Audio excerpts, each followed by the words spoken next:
morning. Good morning. Good morning. Welcome. If you're in the back, come on up. There are plenty of seats here. Please come in and grab one if you like. My name is Raj Kumar. I'm the president and editor-in-chief of Devex. I want to welcome you to probably your 100th UN General Assembly event. That is what this week is like. You go from one thing to the next. But the good news for you is this is the most important event you will attend at the General Assembly. And I say that not just because I'm telling you this, but in fact, I interviewed the Secretary General, Antonio Guterres, just a few days ago. And I asked him, what's his message? You know, the UN General Assembly has grown. It's turned into something far bigger than just the official meetings. There are so many side events like this one, so many conferences and parallel sessions and reports being issued. And I said, so what's the theme, that's the connective tissue across all of this? And he basically said it's urgency, that we are not going to reach the SDGs on the track that we're on, including the health SDG. We will not hit it. And the answer to that problem, in his mind, is really innovative finance, that we have to find a way to get the trillions of dollars that are on the sidelines into the SDG agenda. All of you know that, but that's why this event is so important, because we've been talking about this for some time. There have been many sessions on this topic. There was one yesterday at Usaid where the Secretary General made the same point, where Larry Fink at BlackRock made the same point. This has become kind of common understanding. The question is, how do we actually advance to the point where we're doing it, and doing it at real scale? There's something like $100 billion in blended finance that Convergence is a think tank, a group has found. That's total in the world, right? We have a gap of maybe a few $1 trillion to reach the SDGs. We know there's quite a bit of impact investing happening, but the numbers are still very small compared to the trillions invested in markets. We know that development impact bonds are an exciting new model, but there's maybe 10 in the world today. How do we get past the conversation? So we had a great discussion at Devex World with our partners at MSD for Mothers just in June. We had a lot of the right people in the room, including many people who are in this room today, and the many who are joining us on the live stream joined us as well. And we really advanced the discussion, but we decided we need to have another session here when the leaders are in New York, and we need to talk about how do we actually make it happen? How do we get past the conversation to the doing? That's what this session is really about. So I want to welcome you. And looking across the room, we have people who are really representing all aspects of the stakeholders needed to do this. We have the people holding the purse strings at investment funds. We have people who are at international organizations that are making investments, that are guaranteeing loans, that are developing projects. We have bilateral donors. We have multilateral donors. We have private sector companies. This is the group. And we even have health ministers. So we've got the right group to actually advance this conversation. I thank you for being a part of it today. Let me also thank, before we begin, our partners, because we wouldn't be able to do this without MSD for Mothers, the Global Financing Facility, and USAID. And really, partnership is the core of how the innovative financing agenda will advance. So we all have to do this together. Let me begin by asking our introductory speaker to come and give us a few remarks. Irene Cooke is the Deputy Assistant Administrator at USAID. Again, you've probably spoken on this topic a lot, but we're really excited to hear from you because USAID is playing a critical role in advancing this agenda.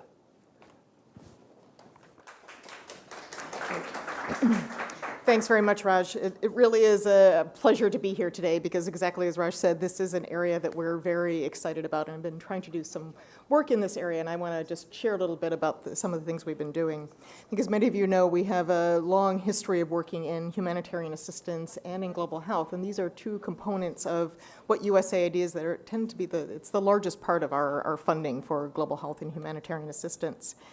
The world, as Raj says, this is an extraordinarily important meeting because the world really is changing. It is no longer about official development assistance anymore. It really is private sector funding, which is now 90% of financial flows into emerging markets are coming from the private sector. They're not coming from bilateral donors such as USAID. And what we are, so even within USAID, we're looking for ways to shift from our traditional models of how we do channel our resources through, grants to different organizations, continuing some of that, but also looking for ways to partner with private sector to do some of these innovative financing models and really try to unlock the private investment particularly in healthcare, because that's what I care about, from the Global Health Bureau. So this pivot toward this, what my colleagues call enterprise-driven development, recognizes the critical role of the private sector as a key driver as well as sustainer of development, because the sustaining of these investments is so critically important that it doesn't just end when a grant from development assistance goes away, but really try to embrace the creativity and the entrepreneurship to help us really rethink about how we do global health investments. One example, as Raj referenced, is the Utrecht Development Impact Bond, which was the first development impact bond in the health sector. The goal of this DIB is to reduce the number of maternal and newborn deaths by improving the quality of care in private health facilities in Rajasthan and India. This has real potential because it is a results-driven payment, and working very closely with, this was done with Merck for Mothers and the UBS Optimus Foundation, and it really is intended to leverage the different expertise of these institutions working with the government of Rajasthan. In addition to this Development Impact Bond, we're also partnering with the UN Special Envoy for Haiti to evaluate and design appropriate and innovative sustainable financing mechanisms to help eliminate the transmission of cholera in Haiti. These financing mechanisms could catalyze and mobilize domestic and public and private sector investments in water and sanitation infrastructure, such as wastewater treatment facilities, and really help increase access to services. We've also been working on a blended finance roadmap to enable more systematic and strategic use of blended finance and the use of public sector funding and financing instruments to de-risk and catalyze private investment across the components of health. The intent of this roadmap is to make the case for blended finance in global health, define roles and opportunities for Usaid engagement or other bilateral donors, and outline a six-step process at least for our staff to understand how blended finance could work to really achieve and work on programs and investments. We also really recognize and honor the importance of partnering with innovative global financing mechanisms, such as the Global Financing Facility, which really can accelerate financing to close that $33 billion financing gap for women, child, and adolescent health globally. This is really an important partnership aimed at leveraging financing from a broad range of donors, including official development assistance, private sector, domestic resources, and innovative financing approaches against a strategic investment plan for maternal and child health. We're working closely with Global Financing Facility to increase coordinated financing and technical support for reproductive, maternal, child, and adolescent health and nutrition in Mozambique, Tanzania, Liberia, and the DR Congo. These are just a few examples of how we're trying to explore and apply some of these non-traditional approaches and financing mechanisms to really ensure practical and sustainable investments that will engage and sustain private sector investments as we move forward. We think innovative finance really allows us to fund more catalytically and effectively, and allows USAID to be better stewards of our taxpayer dollars and allowing us to support countries on their journey to self-reliance. We're very, very pleased to co-host this event with GFF, with Devex, and Merck for Mothers, and want to continue our collaboration to find innovative solutions and improve the health of women and children around the world. I really look forward to the discussion today, and thank very much for the invitation to be here. Thanks. Thank you, Irene. Yeah, things were simple, like maybe just 10 years ago, where if we had an event like this, we would have donors, we would have maybe some not-for-profit implementing partners, maybe some governments, and that was kind of it. And we would talk about the instruments, which would be contracts and grants. Today, that conversation has totally changed. And I think our discussants that we're going to have for this conversation show that. So I want to ask them to come up and take their seat. Would the Minister of Health of Nigeria, Professor Isaac Adewole, please join me here. Reina Baus, please, the Director General for International Cooperation for the Ministry of Foreign Affairs in the Netherlands. Please join us as well. Roger Bouchamin, who's the President and CEO of Addenda Capital. Phyllis Costanza, the CEO of UBS Optimus Foundation. And Monique Vletter, the Practice Manager of GFF. Thank you. And thanks for waiting in the background while we had all these lack of seats up front. So as I said, this group really represents sort of the future of global health, where we're headed when we want to put together these kinds of financing instruments. And I want to start with the minister, because I've been in a lot of sessions already at the General Assembly, and I feel like we're taking your name in vain a lot, or at least your country's name in vain a lot. Lots of conversations are about Nigeria. And my good friend Ngozi, the former Minister of Finance, focuses a lot on the idea that how Nigeria goes kind of is how the world is going to go. If you look at the scale of the country and the scale of the challenges and the opportunities there. So I want to get your sense, given the resources you have as a country, given all the organizations here that are partnered, that are working in your country, what do you want to see to actually advance this innovative finance conversation, to turn it into something significant and real for your health system? Thank you so much, Rav. To us in Nigeria, improving the health of our people is of paramount importance.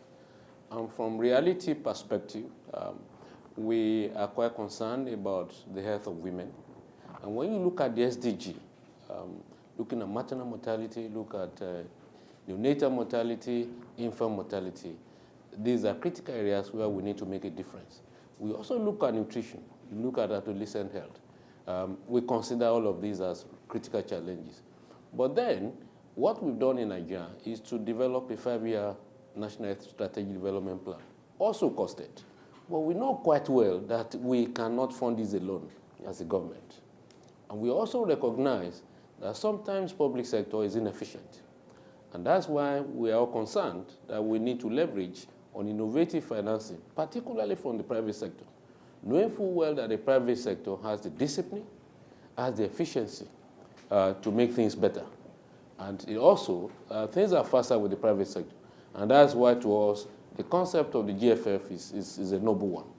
And we have leveraged on GFF to change the perspective of the health sector in the northeastern part of the country. We actually started with a $150 million fund from the World Bank in 3 states where we have a Nigerian Strategic Development Plan, where we worked in 3 states, Adamawa, Nasarawa, and Ondo State, where we try to change the narrative in the health sector. Not only in terms of the architecture, the facility itself, we focus on primary sector, the primary care sector. And we try to change the concept of what should be there in terms of infrastructure, in terms of commodity, in terms of human resources, because the 3 are quite critical. And we use this fund to change things in the health. We try to use 3 approaches. One, where we use direct financing facility, where we also use a system that is based on performance. And then we have a business as usual model. This has been largely successful because we did a mid-term appraisal. And to us, we're quite impressed with this. So the $20 million from the GFF actually helped us to scale this up from the original 3 states to 5 additional states, where we believe that with insurgency in the Northeast, the humanitarian crisis, the maternal, child health, and adolescent crisis, we want to show that we care for our people. These are people in internally displaced situations, people in conflict situations, and we are changing the perspective. So to us, what is unique about this is our ability to change the ground, change the rules, get results, and also make people feel to be part of the system. These are people left behind in the past. Now you are showing that you care for them. You are not only interested in their votes, but you are telling them that they also count as citizens. So to us, this is quite a unique opportunity. We're quite happy for it, and we are also leveraging this for our Basic Healthcare Provision Fund, which is also an innovative approach to make sure that we fund across the country basic healthcare services to our people.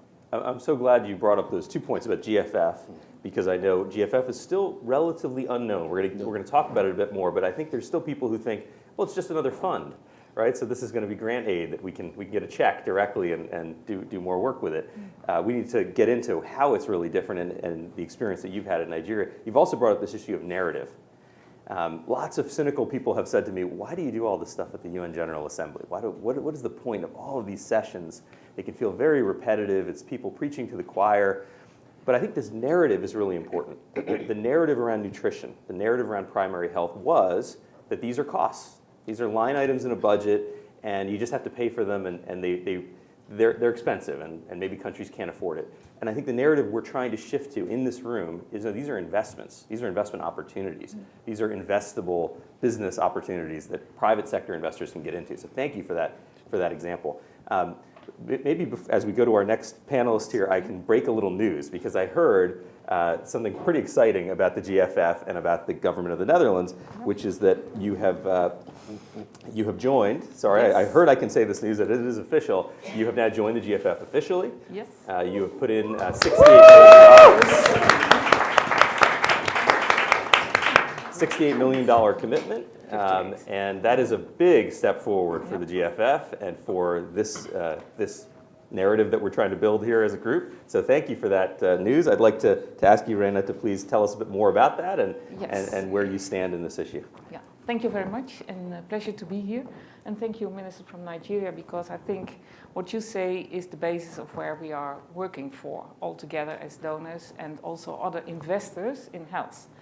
And this narrative of change, of investment in health pays back. And I think this is the change we make. It is not a cost. Yesterday we had a forum also on education. It's the same. It's investing in our children. It's investing in adolescents. It's investing in our women, because that's what yields in the end for a country. So that's behind, I think, all the efforts we do as donors. Of course, we have signed in 2015 the Addis Ababa Action Agenda, and that is guiding how we look upon how we use our ODA money. And that two ways. It's one, leveraging more. So that's why we joined GFF, or why we invest in the health insurance fund in Nigeria. I will talk a bit about it as well. But also, not only looking at how to leverage more funds, but also use the funds available more effectively. And that's why I think GFF is such a good example. There you start from national planning, national plans, a national investment case, and then from there you build how to really make the investment happen, but also look at the results, because in the end our taxpayers want to see how the ODA money is used in an effective way and that we are achieving results. And those are results that are achieved in Nigeria, in Mozambique, in Liberia, wherever, on the ground, and they are the changes for women and children. And that's what we need to show to our members of parliament, to our taxpayers. And that's why I think it's so important to combine and to have the ODA invested and leverage the private money and tell the people what it is achieving. Just one example, we started, and that's already almost 10 years back, the Health Insurance Fund, which is a fund that supports sustainable insurance systems, because in the end you want also to have insurance systems in place in countries so that people who need care can afford by investing in their own health from the beginning. And it's executed by Farm Access, and we started to pilot in Nigeria, in Kwara State. And of course, it was when it was presented to our ministry, we were very hesitant, would it work, and would in the end it be able to have an insurance system in place? And now it works. And Nigeria is taking it forward. And I think this is another example where we took the risk to invest quite an amount, 100 million euros, but it's a subsidy that leveraged a lot of health care in Nigeria. And now it's combined with an investment fund for health in Africa, which started with just 3 million, and that was able to attract 180 million from the private sector. Because having this insurance system in place, there was also this, I would say, this obstacle became lower, and then the private investors came and said, okay, we want to invest. And the same also is the medical credit fund, which also with just 4.5 million has generated 30 million more contributions for investments to improve care, because it needs to go hand in hand. Then results-based financing, we have piloted with small examples in Rwanda, but now we are working with UNFPA to work to the supplies program and see how we also can use that model there. And I think these are the pilots, the innovations we want to support, but in the end it's about scale. Because pilots are nice, but it's not enough. The time for Going pilots to is over. scale is what we need. We are talking about so many children, women, and people who need health care. It's enormous amounts, and it needs to be sustainable. So scale is very important. And then perhaps one more sentence about the GFF. For us, this national plan is so important. And as you may know, for the Netherlands, the sexual reproductive health and rights angle is so important because we think this makes the difference in the lives of women, that they can choose when and if and how many children and how at what age.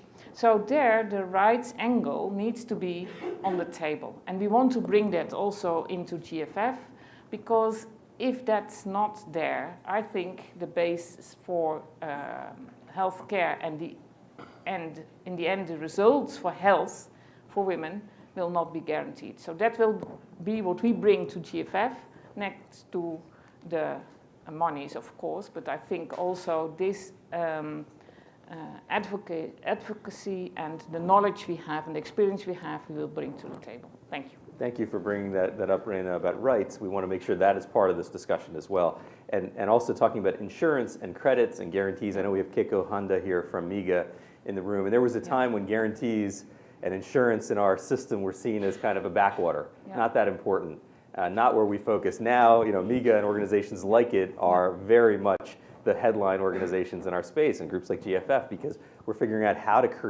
take small money and bring in big money from the private sector. Roger, I want to go to you because Reina talked about results being important for taxpayers. They're also important for investors. As we try to build an investment case for people to invest in impact-related funds, this is what you do. I'd love to hear your perspective on where we are in this process and what's blocking us from the wave of trillions that we need to bring into the space. Well, I think it's the difficulty of results, right? It's producing KPIs. It's not necessarily self-evident. So, but if you think, I think of it as sort of an evolutionary story because we look at green bonds now and they're all pretty structured, and that wasn't the case 10 years ago. I mean, that was a lot of work, and a lot of people spent a lot of time trying to get all these projects organized. And I think this issue of producing accountability from the receiver's end adds a lot of work, but it gives a huge amount of potential for capital. So I think once you structure it, then you can roll that out, and hopefully that's the case. But from our clients are investors. So as investors, it's not philanthropy. They want to do good, but they want to really measure that societal outcome. Yeah. So you need to be able to, the case for us is to be able to roll it out to them and say, listen, if you do this, where it starts is high net worth individuals and foundations because they want to align their investments with their beliefs. If you're a foundation, you want to align your investments with your granting policy. So it all makes sense. So they replace maybe one of their asset classes with an impact investment. Well, that has to give them market-like returns. But then on top of that, they want to measure those societal returns. And I think that's where all of us here have to really struggle and get that organized. But I think that's really the leverage point. And do you think measuring those societal returns, it's really hard to do? In the green bonds case, it's a lot easier, right? We can measure carbon emissions. It wasn't at first. It wasn't at first. And what I wonder is this just an intellectual problem? Like this is an academic problem to solve how we measure societal returns?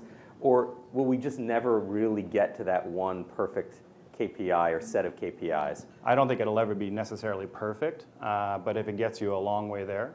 Ultimately, as citizens, as consumers, as investors, we all make decisions, and all those decisions have consequences. When you align KPIs, it just shows what the consequence is. So for your investors, it's much more powerful to understand that if I buy this or if I invest in that, then this externality that I don't really measure otherwise actually gets measured for me. It becomes very powerful, right? So I think it is a panacea, but I think we can do it. I think we can get a long way there. We don't necessarily, I think that we have to be careful because the last thing we want to do is do this badly and then create cynicism, right? But if we execute, kind of already are doing that in a sense. If you look at socially responsible funds that are publicly traded, they're all over the map in terms of what's in them. They have a name, socially responsible, but they could contain all kinds of investments, right? There's a lot of stuff, and there's a lot of what we call greenwashing. A lot of stuff is called socially. I mean, The reality is all this stuff is hard, right? The reality is a lot of these metrics are metrics. You have to understand what's behind them. What's the algorithm that gets you that score on? And so if you understand, it's like a credit rating agency. Am I going to take that to do my corporate debt? No, it's one of the entrants. I look at that. That's an information point. But I have to do my own work. We all have to do our own work. So all of this is hard. I don't think anything's easy. And I think I'm quite humbled by how hard it is for the people who actually receive the money and actually fund it. So it's easy for me to say, and I have to put it in my report, so it is a bit of a struggle internally, but it's nothing compared to what a lot of you deal with, and that humbles us. Phyllis, you're doing a lot of this hard work, and you're so many of these conversations, you look at a really new innovative financing facility, and you look who's behind it, and there's the UBS Optimus Foundation. What is the blocking point here? What is hard for you as you say, okay, we've got maybe 10 development impact bonds or social impact bonds in the world. How do we get that to 100 or 1,000? What's the next phase for us? Well, to build on one point first, before I get to that question, is this issue of impact is critical, actually. Okay. We just did a study which showed that here in the US, only 12% of people with $1 million or more assets are investing in sustainable investing products, which is really disappointingly low. And the reason that they're not investing in these products, 80% of them said that the reason is because they don't buy the impact story. They don't understand it. They don't know how to measure it. And so how do we scale these things? It has to do with that impact piece. So what can we do as a foundation within a financial institution is we can really put the impact back in impact investing. We can do things that are trying to measure this impact question and really pushing that, so hopefully it can help inform the impact investing space. Because as a foundation, philanthropy is not big enough ever to solve the problems that we're trying to address with the SDGs. The way we can do it, there's two ways. It's supporting government systems and through financial markets. So we have to figure out a way to crack that code. Do you want me to give an example? I would love to hear. Okay. A really interesting example. Was that your next question? I'm anticipating it. A really interesting, we've done the Development Impact Bond, which you've heard about, but something else, a little known product, something we launched recently is called a Social Success Note. And it's a perfect blending of philanthropic capital with investment capital. The way it worked is we gave an organization, we did this with Unis Social Business and Rockefeller Foundation. We gave an organization called Impact Water a loan. And they provide clean water systems in low-cost private schools in Uganda. Now, we all know that the development world is littered with water systems that don't work. So the point is not just, did you put the water system there, but is it actually working? Still not good enough. Our children this is in school, so the goal is really, are children using this water system, and how can we measure that? So what we've done is we've structured the debt instrument so that it starts at 5% for impact water. And as school attendance rates go up, because the hypothesis clearly children are healthier if they use the clean water, so they'll go to school more, learn more. If the attendance goes up, then that interest rate comes down. So it incentivizes this organization not just to put the system in place, but to actually teach the kids and the teachers how to wash their hands, to drink clean water. And then the kicker is that Rockefeller Foundation then, if they achieve all of their KPIs, Rockefeller Foundation throws in a bonus to them, which then gives them necessary capital to go on and try to scale this model because we're proving that it works. So that's one example of how you're blending finance with an investment vehicle that hopefully we can take to scale. And I think it's 50%, literally about half of the water points in Africa that were put in are no longer functional. Wow. And largely because of this issue that there isn't sustainability. And it's not just Africa. In South Asia, I think the number's around 45% of school-based water points that no longer work. So I guess my question will come back. We're going to have a broader conversation. We're going to get everybody into this too. But one thing just to keep in mind is how do we take these and make them more like products? It's great to do a one-off, but we need to be doing thousands of these, right? But I'd like to get Monique into the conversation because we've been talking about the Global Financing Facility a lot. And it really is an innovative model that has the potential to scale and be pretty big. Just give us a sense first of the scale. I know you're raising another $1 billion now, another $1 billion next year. What what will that actually mean in terms of global health funding? I know it hasn't been raised yet. There's some Lots work of ahead. zeros, right? Yeah, first of all, it's really exciting to be here. Just in the corridor, I think we already had 5 new ideas talking to each other, so that's great. Maybe just to first explain that when we started thinking about the concept of GFF, we really looked at this issue at scale, and I hear it here in the conversation as well, right? So how do we look at national level, like in Nigeria, for example, at the priorities, and we bring the amount of financing to those priorities that we can really have an impact? And that was the question that we wanted to answer, and we looked at 4 different sources of financing. One is leveraging that grant funding that we have, small amounts of grant funding that we link to the IDA funding from the World Bank. And we were hoping for the 1-to-4 ratio there, but we're more at a 1-to-6 or 1-to-7 ratio at the moment. So that's really exciting, bringing much more scale to the financing, working with governments, looking at domestic resources, really embedding that investment case in a local budget cycle and ensuring that there's commitment from ministers of finance to finance those priorities themselves. Can we just break that down a little, just so people who may not be as familiar? The basic idea here is these are countries that no longer would be eligible for concessional finance from the World Bank, right? These are countries that may have graduated, and you're helping to subsidize those loans that they're going to take from the bank. Can you explain that a bit further? Yeah, so in actual fact, we have 67 eligible countries, and they are all eligible for World Bank financing, sometimes IDA financing, really for the poorest countries in the world, or IBRD financing, which is on private sector market rate loan financing. And what we do is we support governments to make those loans more concessional, but with a clear focus on results. And so we have an agreement. I'll give an example of Guatemala. Sometimes it helps just to sort of picture. Yeah. And so the government of Guatemala came to us and said, we're really interested in improving the health of indigenous women and children. It's a huge concern to us. And we're willing to commit our own financing, but we don't have enough. And so we were able to work with them, and the World Bank provided an IBRD loan, and the GFF provided grant funding, but that grant funding is conditional on improvements in the status, the health status of indigenous women and children. And then the government said, okay, and then we put also our own contribution there. And so when you look at the ratios, we put $1 of grant funding, there's $10 from IBRD World Bank, and then there's $2 from the government going. And so then you get to a scale where really we can practically achieve full coverage of that population group that we were interested in there. And I think I hear it in a lot of the contributions here, particularly from the minister from Nigeria. Our ability to work with the World Bank Treasury, because we are hosted there, and so we can leverage their AAA rating, their relationship that they have with private investors, and I'll give an example of how we do that. But at the same time, we build those relationships at country level with ministries of health and finance that really lead in that process of setting what is the evidence base and where do we invest in.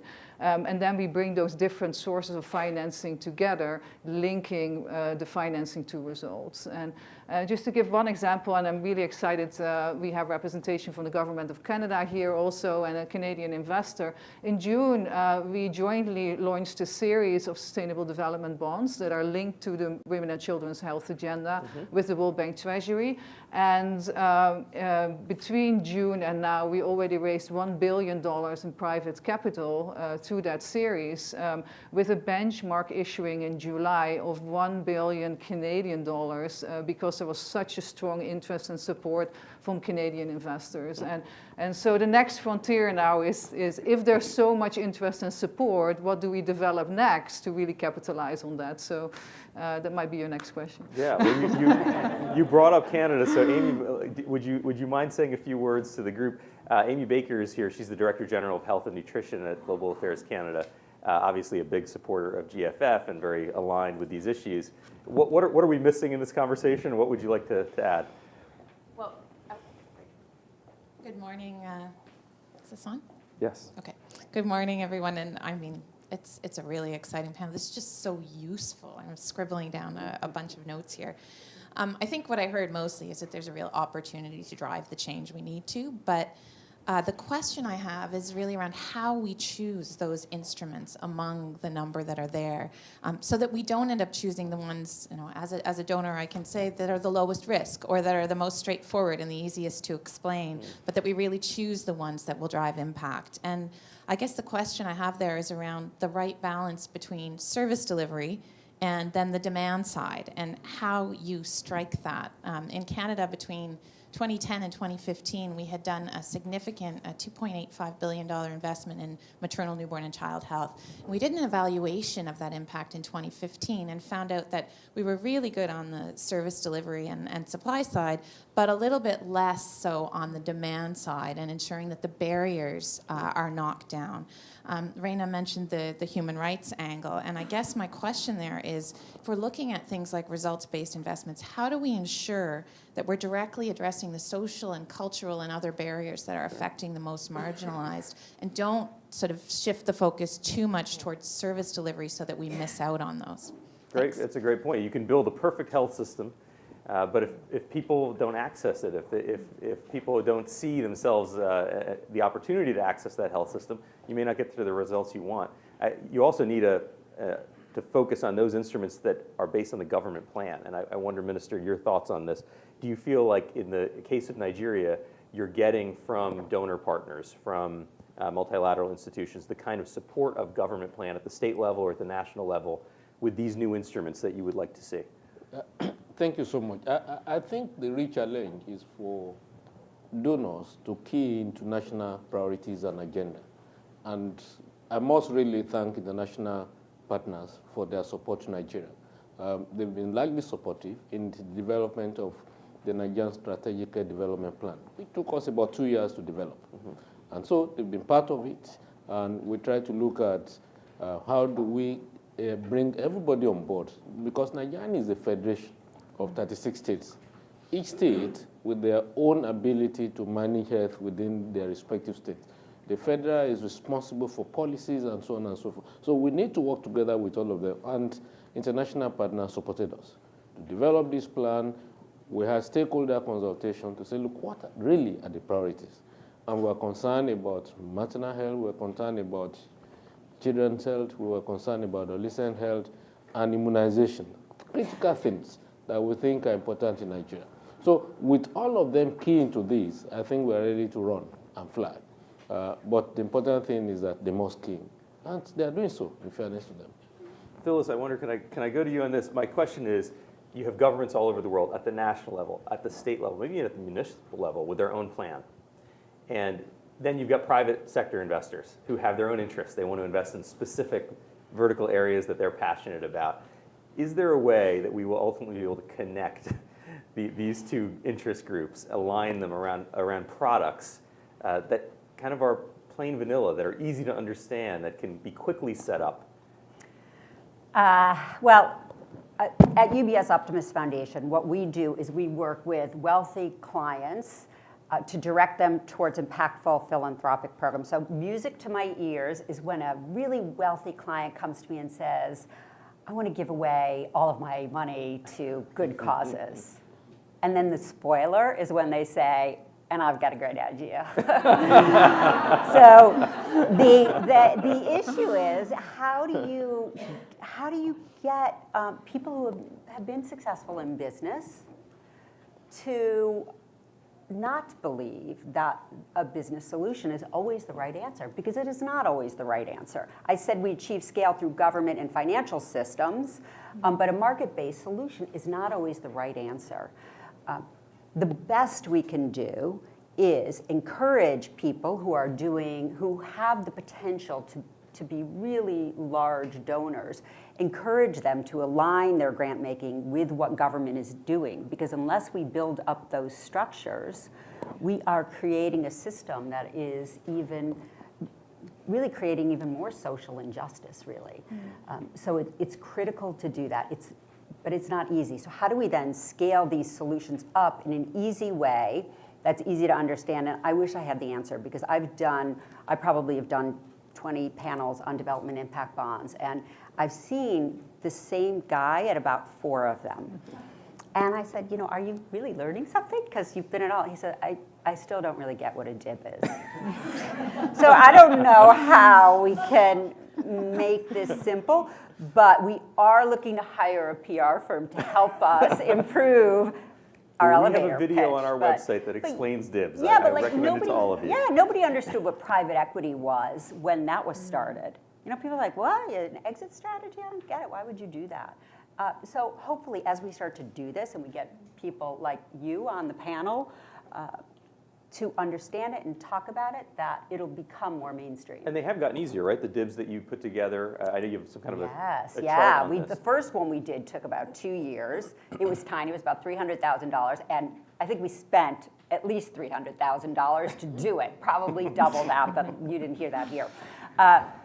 The second one we did was half the time and substantially larger, $8 million, the health one. And now we just launched an education one that's $11 million. And we did that quick. That was only about 8 months. And the cost of that's substantially lower too. So these things are getting easier, faster, and cheaper. Again, we want to go to all of you to get you in this conversation. Roger, I wanted to pick up on something you brought up earlier about the need to get the impact and the market returns. Isn't there room for new kinds of products here where you can take a lower return in exchange for more impact, to get away from the old kind of nonprofit or for-profit dichotomy? Certainly, I mean, you can, and I think in a lot of cases, I think investors have to accept that, and I think that's the frontier. But where we're at is still very much on the level of getting market returns and delivering impact. So it's a spectrum. Where we're playing is, I think, as it was, I think sustainable investment was 1.0 was do no harm, right? So you took out certain investments and you screened out. Sustainable investment 2.0 is invest better, broaden your scope of understanding of what why you're making investment decisions. So incorporate ESG. And then it's do good, right? So where that do good frontier starts, it's still a spectrum, but where we play specifically is very much in that realm where we still believe we get market returns. Honestly, in a lot of these, the sustainable impact bonds, you're making a market price, and you're getting a free externality as an investor, actually. Because they're risk adjusted. You think it's market? Well, we think actually from a risk adjusted perspective, you can make a case that a lot of these are actually better in the long run. But what the good thing is that you're getting that externality. That's as an investor, like, I'm sorry, but I'm framed that way. So if I get this for free, this is great, right? We are seeing in Europe that the prices are going up. So you're actually getting a lower return because that externality is actually getting priced somewhere. So that good action has a return and it has a value. So there are investors willing to do that. In America, certainly in Canada, a lot of these things are right off the curve. So, which means you're getting nothing. So in our investments, so we have about 2 billion Canadian in impact investments. Half of those are in specific impact mandates. The other half are in traditional mandates. Why? It's because they make a lot of sense. And actually, our investors are waking up to it. It's like, hey, you bought this from me? This is great. So we're, I think I agree with you. Let's get to the place where the market-like returns are all done, and then that'll start lowering the return, because the people are going to be bidding up the value of the externality of the good outcome, the societal outcome. That's when you're going to have a broader discussion about giving up a bit of return financial return, in order to get a societal return. So, Renata, very quickly, we talked about kind of the private sector side of this. If you're an investor, the challenging decisions you have to make. I'm wondering, as a bilateral donor, is the problem that there's not enough deal flow, that there are not enough GFFs in the world to invest in? You don't see enough opportunities, or is the problem that there are plenty of these, but there's only so much of your total aid budget you really want to commit to innovative financing mechanisms? Yeah. What's the thinking? I think it's a combination of both. It's one, there are too many, and you have to find the way you want to invest in. So you have to trust, you have to explore, you have to have your narrative right in order to tell your story to the taxpayers and to Parliament. Because there's also a lot of questioning about private sector. Is that correct? Should we work with private sector? And if they want to go for profit. In the end, are we not playing with the health of poor people? So these stories you have to have a good answer to. So that's one. The other one is also, I think it's a combination where we do invest our money. We try, I think, and we will shift towards more leveraging and blended financing. We are learning how to do so. And that's why I think an instrument like GFF, or another one is the product development partnerships, where we invest in, where we invest from public sector together with the private sector in products, development of products that do not yet have a market because they are difficult to get profit out of. But they are needed, for instance, for new TB drugs for children, very specific. You won't make profit from that because it's particularly a drug that you need in poor countries. So you will not make a big profit, but we do need it. So we need to have also our cases and our narratives correct. And it's about what is the return. Yeah, there is a lot of social return, but in the end, a healthier population and children who reach their full potential because they are well nourished, they are a more productive population, and in the end will have a better economy and also will buy products that private sector brings to the market. So I think this narrative we need to be able to tell better. And I think what we do, normally we have a narrative about a person or a mother or a child, and we do not connect it with the bigger picture. Or we have a very high level, big picture story about impact on but connect it. And I think there we need to do better as a collective sector, both from the private side as from the public side. And I think there we can improve how we work. So that's the discussion we have at home, at least. We're getting a lot of nodding heads on this, and I want to come to Peter Moors, who's with the government of Belgium. You're the chief of staff there to the deputy prime minister. Does this resonate with you, what you've just heard, and what else might we be missing from thinking about bilateral government perspectives?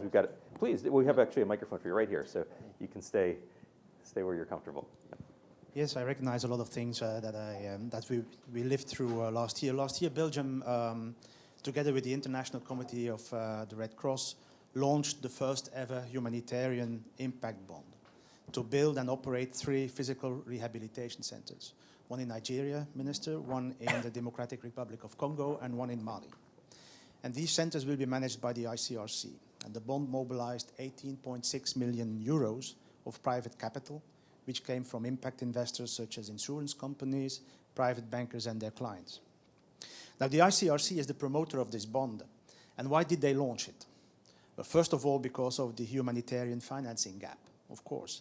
The impact bond is a way to leverage financial means from the private sector, which had not been mobilized for humanitarian needs before. But there was a second motivation.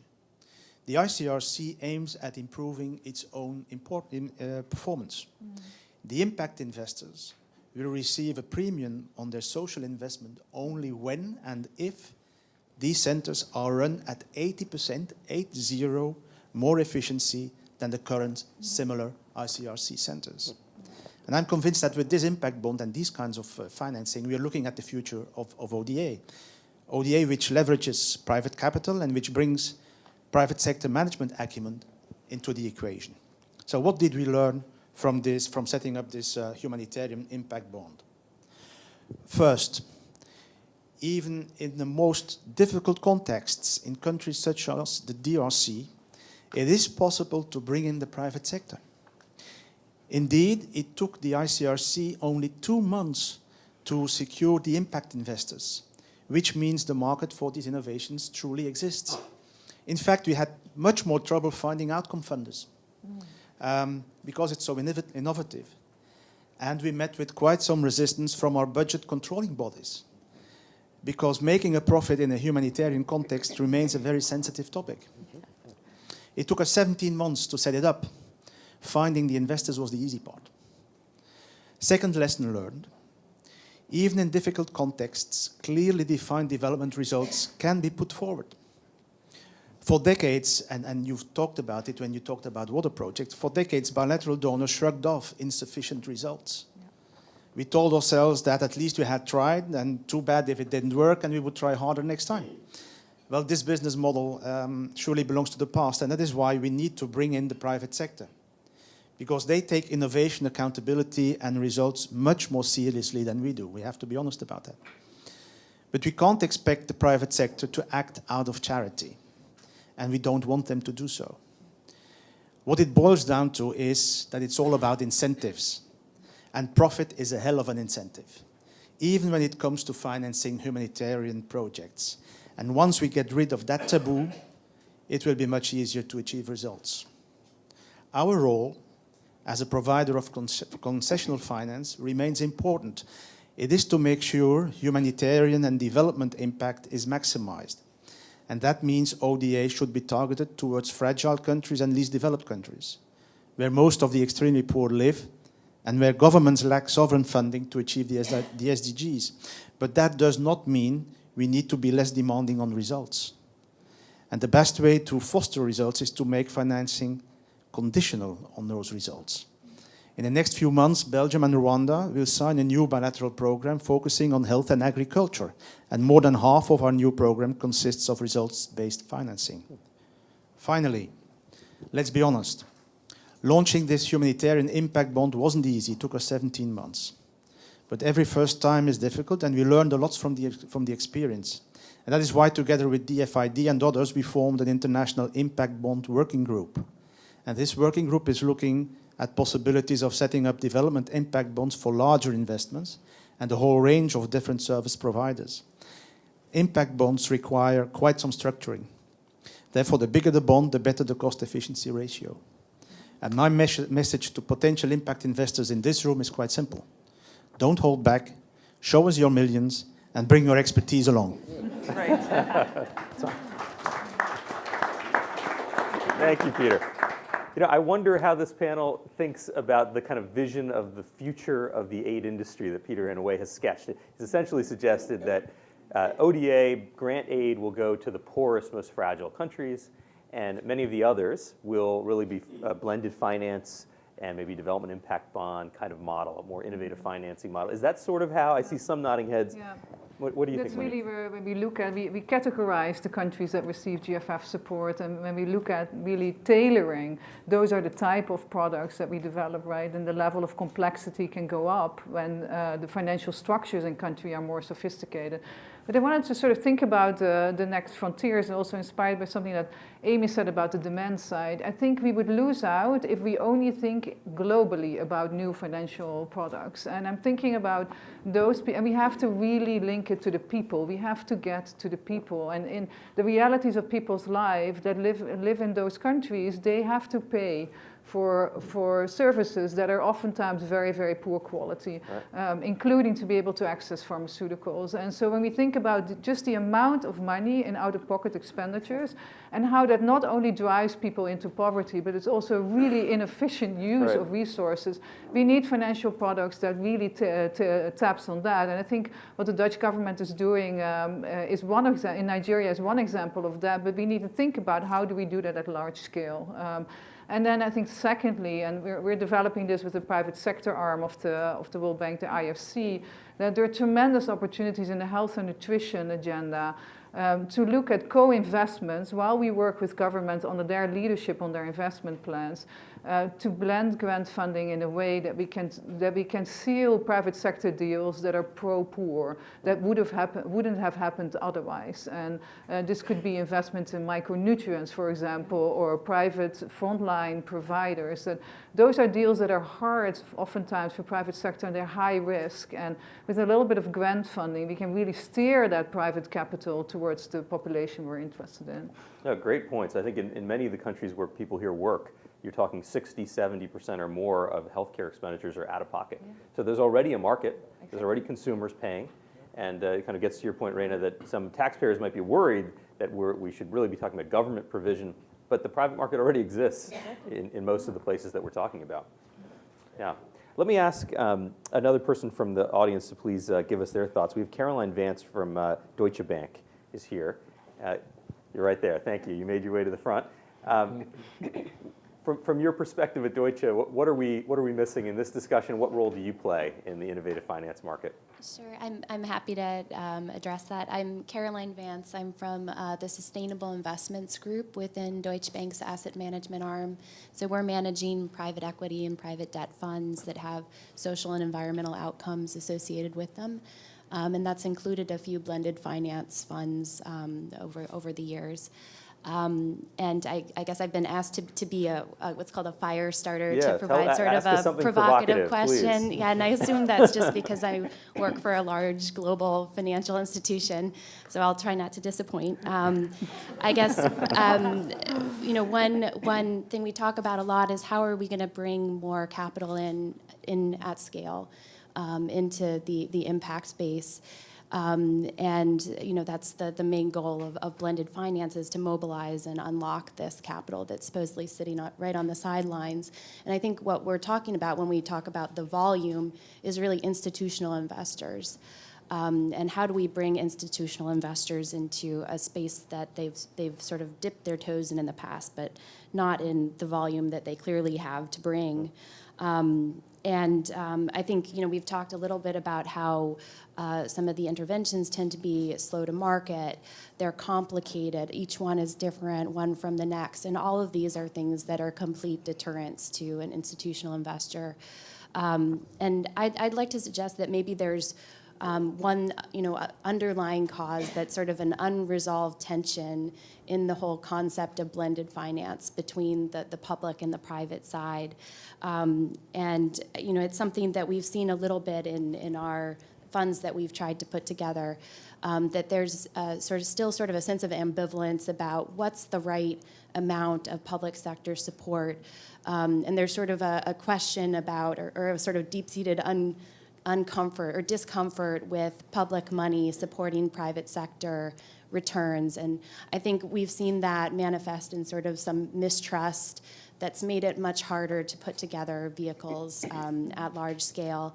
And in our experience, where the blended finance funds have worked the best, it's been because the parties who are involved already know each other, they've worked together in the past, they kind of trust each other's motivations, and then the public sector funders have been willing to be flexible and kind of go with the flow to a certain degree, and help the private sector investors come in.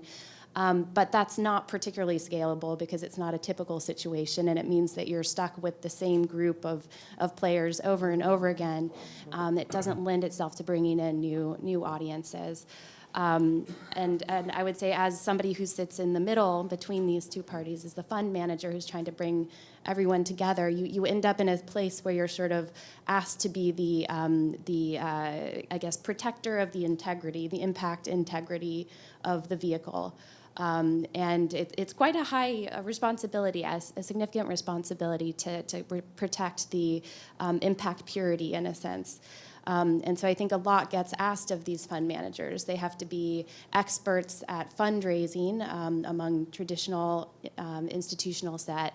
They have to be experts at defining impact theses and putting together a logic framework to monitor the impact. They have to be experts at originating the assets, all around the world.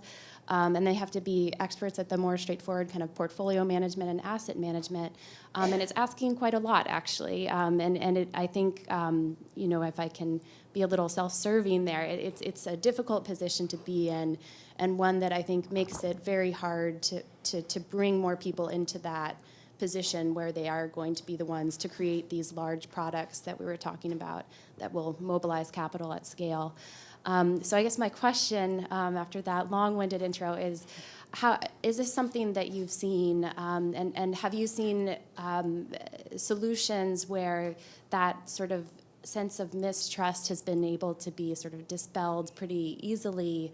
Or what would you recommend to help make this a little bit of an easier transition for some of the institutional investors who are coming in, and maybe public sector funders who are having to get comfortable finding that balance between giving something up in order to get impact. Thank you for that. Maybe, Monique, do you want to try to address that? Hold on to the mic, Carolyn, because I might come back to you with another follow-up to that. Please, go ahead.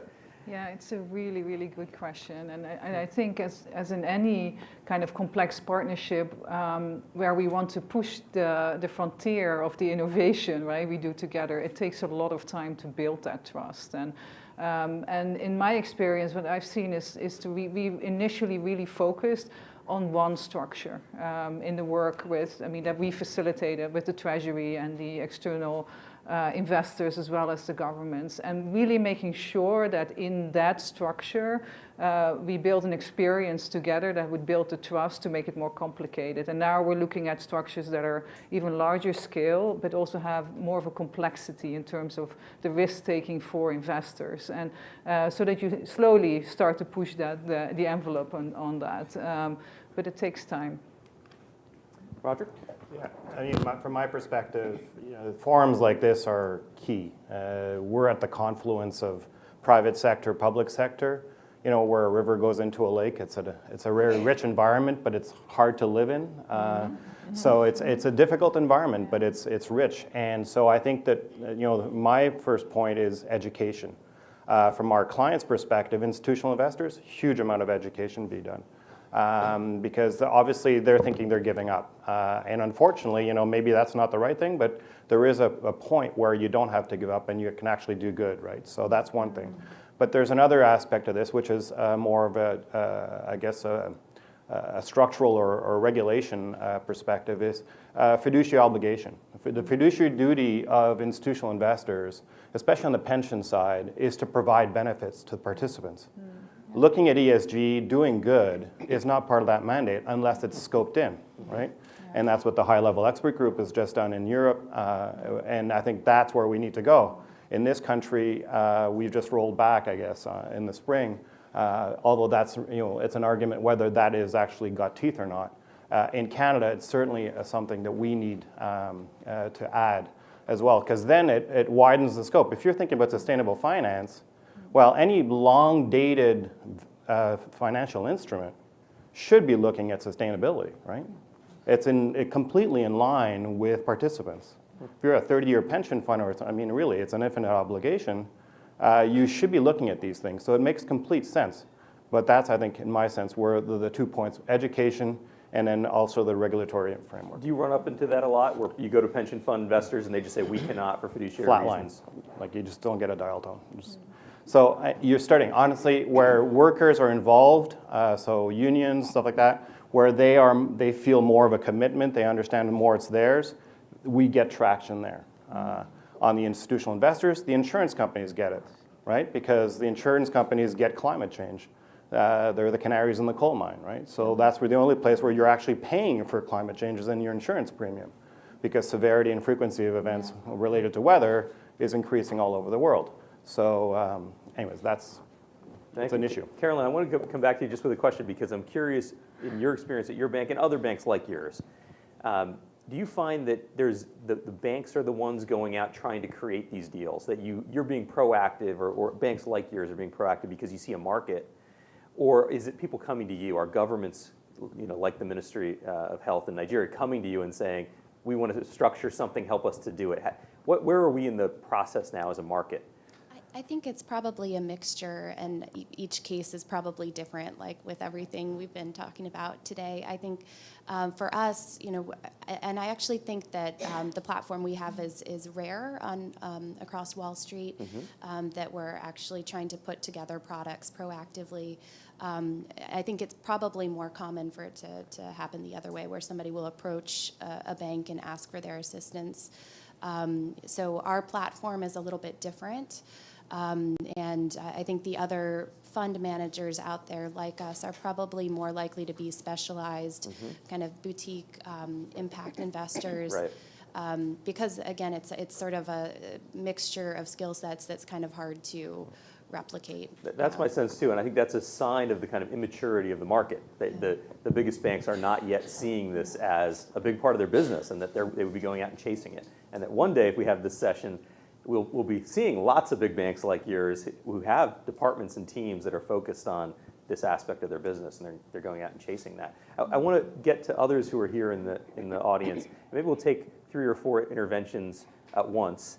We'll go to where there are hands. I see one here. I'll just ask you to keep them as tight as you can, given time. I want to get as many people in as we can. Sure. My name is Nina, please. and thank you to the Minister of Nigeria and Monique for the very clear GFF description, exciting, and the exciting contribution of the Netherlands. My question is to the bankers, actually. There's a lot of talk about institutional investors, and there are probably 50,000 guys in this building who are working with low net worth individuals.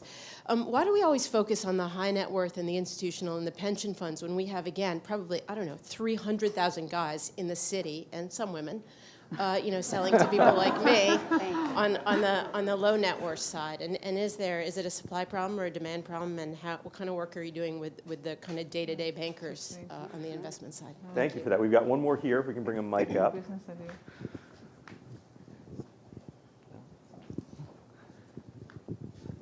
Thank you so much. Flavia Bustreo, representing FIGO, new hat of mine. I wanted to congratulate the Dutch for the wonderful decision to join the GFF. Well done. But my question is actually following a little bit on the comments by Nina. There has been, in the innovative model of financing, there has been a lot of focus on private investors and large investors. What about the gynecology and obstetricians, the pediatricians, the private practitioners that actually have a stake on improving women's health? My knowledge, and this is a question primarily for the GFF, my knowledge is that we have looked at them primarily as how we regulate them, how we modulate the financing instrument to make sure that they provide quality of care. But is there a way of attracting them as investors? Question mark. Okay, thank you for that. Well, we've got one back there. Mason, if we can get the mic. Yeah. Hi, Susanna Hurd, Global Health Visions. I've heard a lot of mentions about rights, about demand generation, and I want to ask the panel to talk about the role of civil society and youth in these types of financing mechanisms and opportunities, and really thinking about it in not just a tokenistic way, because these are the people who understand the communities that we are trying to reach. These are the ones who are connected to those communities, and so really leveraging their knowledge of those communities to make sure that these mechanisms are done in a way that is actually meeting the needs and responding to the needs of those communities and young people. Thank you for that. And then we'll take one last intervention here from the front row. John, if you're still interested in speaking. What's that? Thanks. Yeah, please. If your question hasn't been asked already. Well, it's a comment as much as a question. So Yeah. I'm John Fairhurst. I work for the Global Fund. And I think there's a misnomer in blended finance, which is really this is about blending perspectives. And the finance is an outcome of a different set of perspectives. It's about impact and financial return coming together. And I think the investment in that blending perspectives is often missed in the context of, mixing money is a simple thing. We put money in bank accounts together and we use something with it. But what drives it is this blending of attitudes that create change. Yeah. And I think to some of the comments on the panel, I think there's a real role for the GFF and the Global Fund and Gavi and ICRC as sort of leaders in actually starting to show how we can do this. And it's really important, I think, that when we do it with quality, because that's what will reinforce the agenda. And that means, I think, we do it carefully. And we make sure the additionality of these instruments is really clear, because it's innovative and because it's cool. And as I work with Phyllis on impact bonds, and they've become the thing that everybody wants. If you haven't got an impact bond, you're not a cool organisation. And I think, that's clearly a dangerous place to be. So really focusing. It's not that I think impact bonds are fantastic, obviously, but I think it's really important that the larger organisations like the GFF and others are leading this change of perspectives, demonstrating how this can work, but focusing on really quality agendas that make a difference. Thank you for that, John. So we've got a few diverse questions and thoughts that we want to give the panel a chance to address. Just we'll quickly go through them, but I thought maybe we start with Nina's point that we are talking a lot about the institutional investors. What about the average individual, the ordinary investor? Well, that's really where you want to get to. The question is education, so you need to roll it out.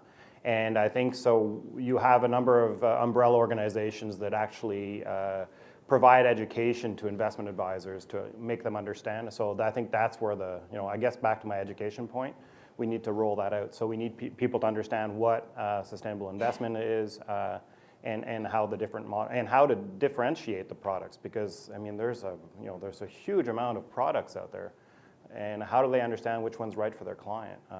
And I think then it's pushing out to the ultimate investors for them to understand that they have a voice through their investments, right? There's also some regulatory hurdles here that we shouldn't forget.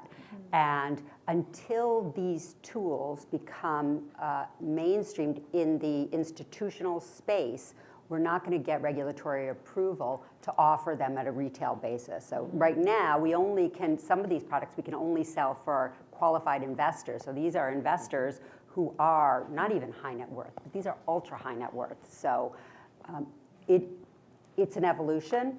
And we need to get there, that's clear, because there's a lot of women out there, not just guys, who want to fund this. And Phyllis, what about the donor-advised fund space, right? There's a lot of money in the U.S. in donor-advised funds, kind of parked there. You get the tax write-off when you donate it. It sits in a fund that you can invest, and then eventually you can make your charitable contribution. Yeah. That money could potentially be invested in these kinds of... Well, right now, again, legal restrictions don't allow them to.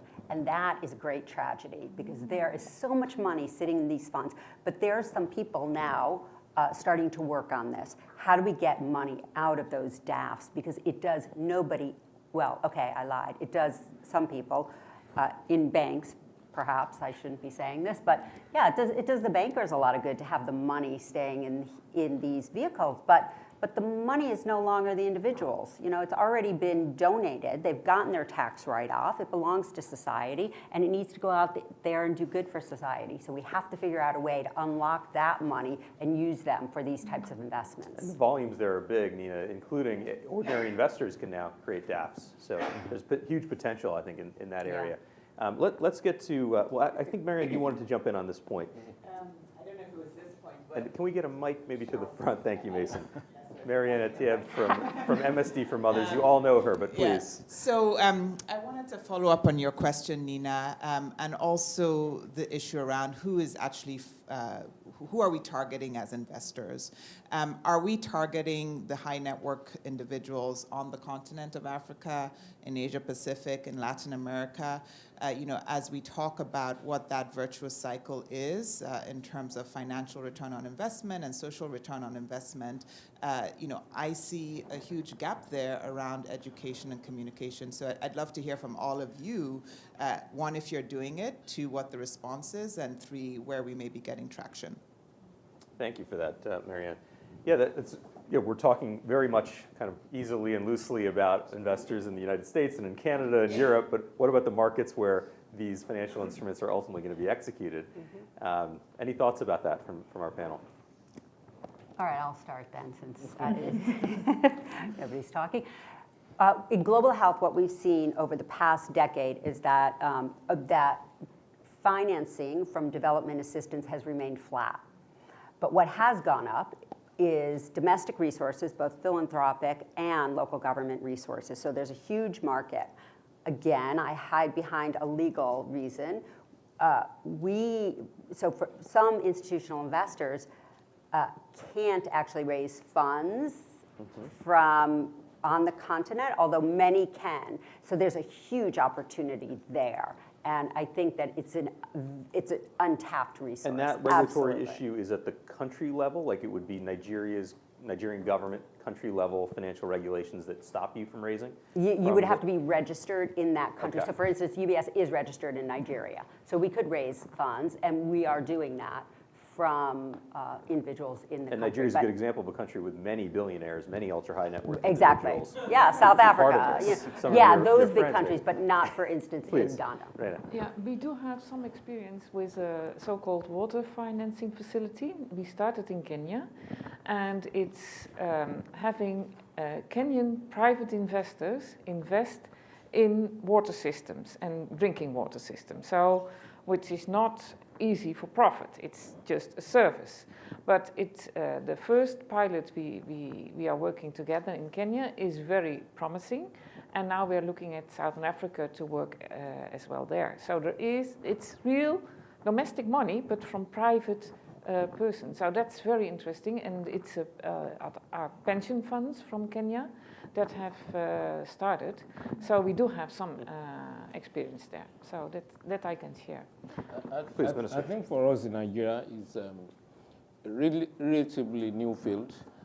We've had investment in agriculture, in the banking industry, in manufacturing sector, but in health is relatively new.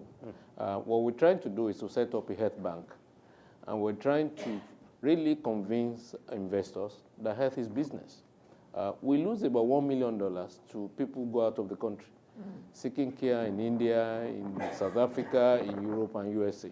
And we think investment in health, not only in providing basic care, particularly specialized care, could actually yield returns. And we're also trying to change the narrative that health is business and talking about return on investment, which is far higher than you get even when you invest in power, in roads and so on. If you invest $1 in, say, anti-tuberculosis therapy, you get $85. $1 in immunization is about $15, $16. So you can get returns. And so we want to convince people that, look, put money in health. Let government take care of basic services, but invest in tertiary care, and you can really get returns. Yeah, ultimately, we need to make these issues that taxpayers in donor countries and that voters in recipient countries are focusing on as a priority, that they want to see their governments invest in these areas and they understand those potential returns. We've largely answered the question that Flavia brought up, but I just want to check if anyone had any comment on it about the medical community specifically. I don't know if, Monique, you're trying to... No, I'm just trying to build on, Please, go ahead. and just give one example. We're exploring at the request of one African country the possibility of having a domestic bond issuance that would be supported, facilitated by GFF and supported by the World Bank Treasury. And so, but that's sort of, in mid-stage where we are now, but I can see that could be, if that is successful, another way of expanding a portfolio of products. And I actually wanted to, if you don't mind, thank John for his comments. I think that was very, and it links to the comments also on the role of CSOs on country level. And I just think it's such a huge agenda, and that's also why GFF is constructed as a partnership. And so we have an investors group that reflects that partnership, and not only bilateral donors. Most importantly, we have Ministries of Health and Finance on that group, and we have representation from Gavi Global Fund and CSOs, as well as the private sector. And so just to bring in that point is that everybody brings this comparative advantage, and in the transition agenda, we're doing some really exciting work with Gavi Global Fund, and we would like to further expand that. We think it's a really good experience, but I think besides sort of the service delivery and the technical capacity that CSOs bring on the country platform, the role in accountability is incredibly important, and that applies to donor funding, it applies to domestic funding, but it also applies to private sector funding streams. And Nigeria actually is a great example where we have a CSO very heavily involved looking at the accountability around all of those different sources of financing coming into the country or being generated domestically. And so I think there's a great opportunity there to also have that financing angle in the relationship we have with CSOs and their role in this agenda. Yeah, one of the advantages I think young people have is that they don't have this mental block between for-profit and for-impact. And I think it's that voice which is pushing companies to say, our workforce is challenging us, our customers are challenging us. That's driving us. Roger, I see you nodding your head. Anything to add to Susanna's point? No, I mean, you can tell who you speak to if you're on a phone call with someone and you're trying to explain that you're integrating environmental and social understanding in your investment decisions, and they're pushing back. Or they're saying, the other time is they're saying, well, would you do it without, right? Like, so if you're under 30, under 40, I mean, you really can't imagine not understanding these things and not understanding that every investment decision may have a good outcome to it. So I think it's coming, and I think in 5 years, 5 to 10 years, this will be mainstream investment approach. Right? By the way, I personally ascribe to the Nigerian philosophy around this, which is even in your 40s, you're considered youth. Even at 70. Even at 50s, I like 50s. We are running out of time, but we're going to take maybe one or two last quick thoughts, and we'll go back to the panel to close. My name is Rebecca Tavares, and I'm the interim coordinator for the Every Woman, Every Child initiative of the Secretary General. I just wanted to plead that let us not forget the diaspora communities. There's a lot of wealth around the world that people that are willing to reinvest in their own countries in private investments, instruments, as well as public-private partnerships. I'm from California, I'm thinking of the biotech industry, the high-tech entrepreneurs who are that younger generation who really get it when we talk about high-impact investments, social investment. Thank you. Thank you for that, Rebecca. I think we just have, let's see, we'll take one more thought here and hopefully a brief one, and then I'm going to go back to all of you for just a closing thought. Thank you for that. My name is Etienne Franck. I work in Haiti with UN Mission there in the country. It was great to hear about the work that's being done there. This is a highly complex endeavor to bring all these parts together. How can we ensure that we are responding to the country's needs and priorities in such a high complex environment and arrangements? And also, how can we show in the narrative the impact? So that would be my question. From coming from the ground, the needs are enormous. So that would be my. Thank you for bringing that here at the end. So don't feel like you need to directly respond to either of those, but if you want to weave them in, we would appreciate it. Feel free, but we have limited time, so we'll just go down the line. Maybe I'll start with you, Monique, and we'll come back this way. We can talk afterwards, but we're doing some very interesting work in Haiti with remittances in the diaspora community, so we can talk about that. But I think I'm going to link to your point about, because I think what has been in the journey of the GFF the last 4 years really so encouraging to see is the incredible country leadership. And so people know what their priorities are and what they need to invest in, and we don't have to come and tell them, right? And I think where we can play a role is to really help build the capacity to negotiate successfully with private sector so that governments can really focus on those results, get out of that partnership, those results that they're after, right? And supporting that, I think, is our entry point, and really ensuring that then combined it leads to those improved lives of women and children. Phyllis? I would say that performance-based financing has been around a long time. This is not a new concept. DIBs may not be the thing. They may just be the thing to the thing. And I would just urge all of you in this room, especially if you come from the banking industry, to dip your toe in there. The chair of our board, who's the CEO of UBS, always asks me, why are we the only ones doing this? It's like, come on, everybody's doing it, let's go. And then you look behind and nobody's there. So I would urge you to get people to just start testing solutions. We're not looking to come out of the gate with the right answer, but it's a step towards it. Thank you, Roger. Yeah, I think that, first of all, thank you for having me. It's been a very rich discussion, and learned a lot, getting a sense of perspectives. And I think we just need more of these conversations, and I really think that we're at an inflection point. This is just the beginning, and it'll be very exciting. And then to see really, human outcomes from water, from education, from health perspective, I think it's very enriching for all of us, but it's enriching for our investors, and I think that's the next step. So thank you. Irene? Yeah, perhaps to share a last anecdote, that I was on a panel where we presented the new policy note from my minister. There was a colleague from Senegal, I think it was Senegal, I'm not quite sure, but a civil society representative from Senegal, and he was promoting the GFF. And I was really so impressed, and I asked him, why are you so in favor of GFF? He said, it's the first time we are being taken into account as civil society to work on a real national plan on health. So ownership that you mentioned, the accountability from civil society was brought in by him, a very strong voice saying, and asking us, government of the Netherlands, to join GFF, which was, of course, I never expected from a civil society activist, a real health activist, asking us to come in.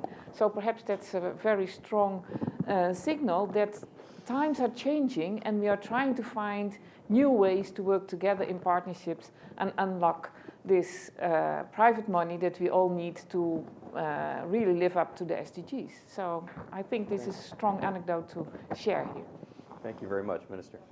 Thank you, Raj. I think it's been an interesting session. GFF has really contributed significantly to changing the narrative in many of our countries. One, it has improved domestic resource mobilization. It has enabled us to focus more on results and impact. And it's like a seed grant. And you are now being asked to add more to it and use it well and demonstrate that it can really work.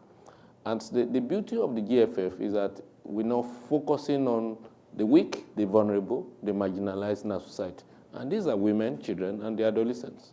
In many of our societies, the men dominate the entire scenario.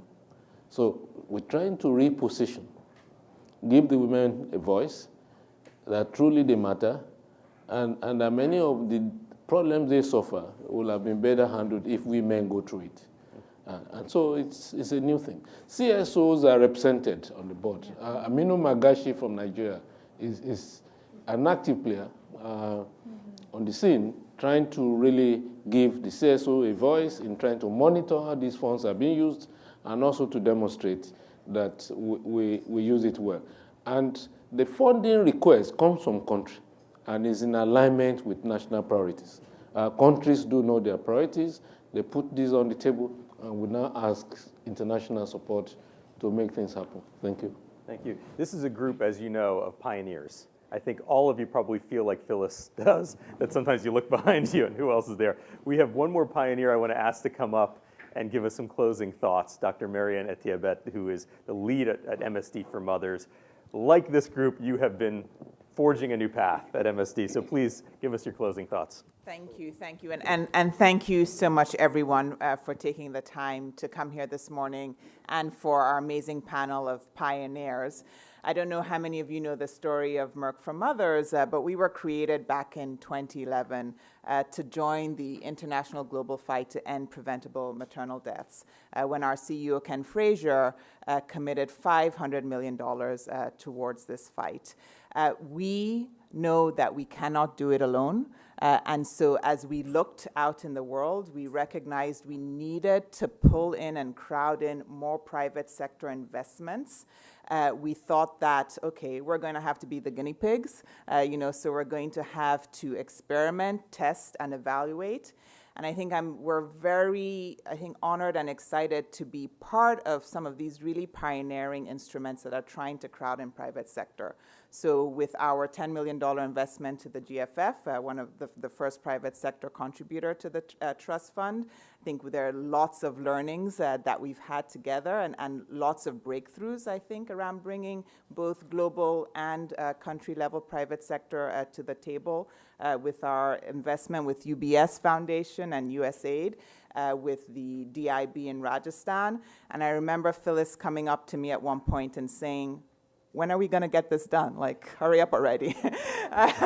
And that, I think our experiences led us to recognize that, being amongst the first is difficult. I think, Roger, you said you had to put in the hard work.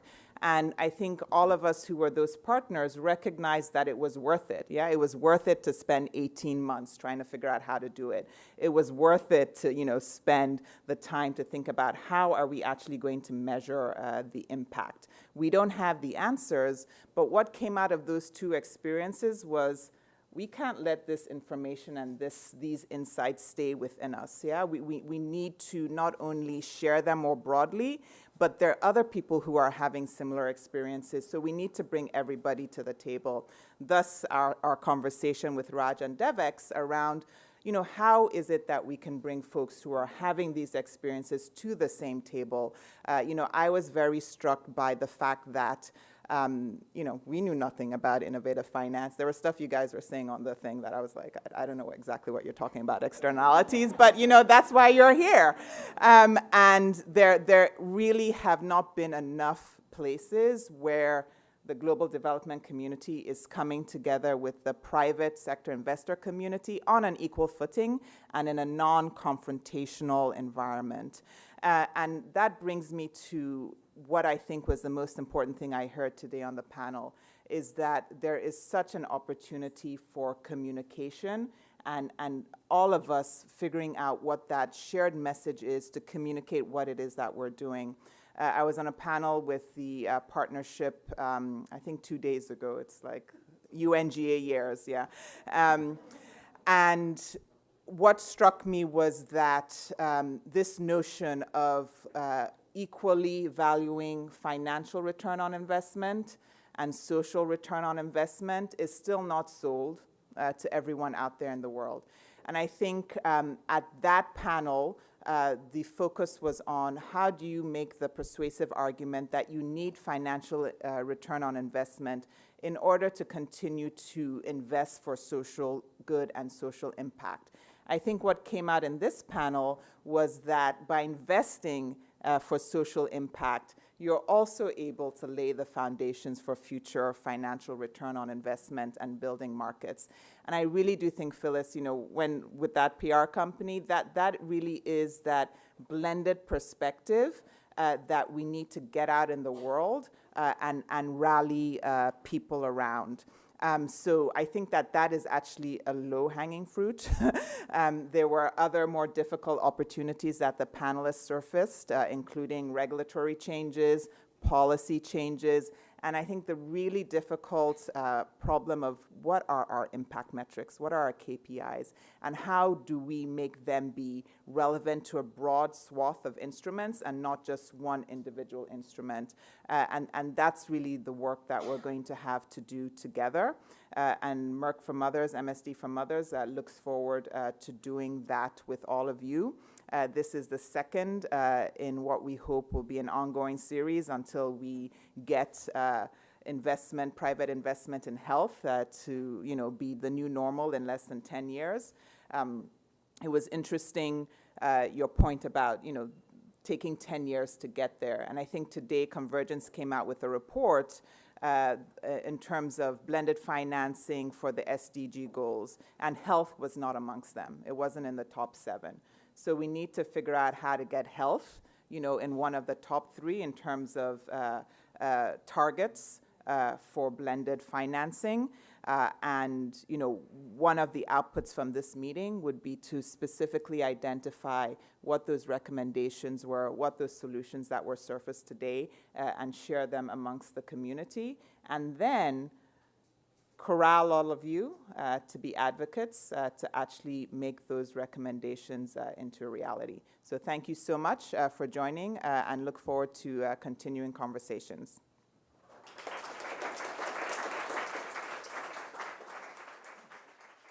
So that closes our program. I want to thank Dr. Mariana Tibet and to all of our panelists, all of you for a great conversation, to everyone joining us online and on social. This will continue. Thank you.